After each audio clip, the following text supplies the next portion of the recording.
Businesses, it seems to me, are screaming for a lower rate of VAT. What do you think?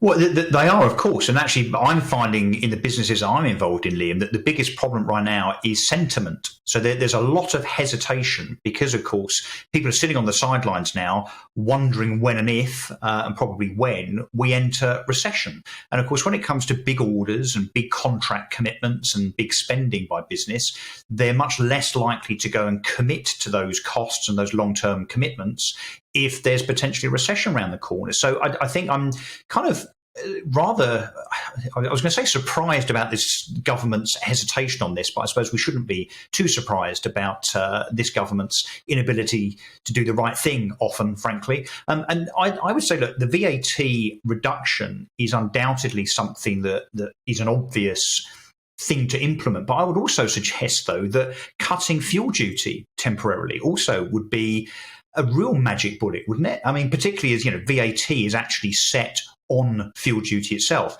If we were to take away that 54 pence fuel duty just for a number of months, then that wouldn't just ease the burden that the consumer has in terms of filling their tank, but of course it would be reflected in all consumer prices in terms of food and retail and so on. So surely that's the right thing to do. I simply don't buy this thing that there's not enough money when we've just thrown 300 or 400 billion pounds at trying to get out of the pandemic.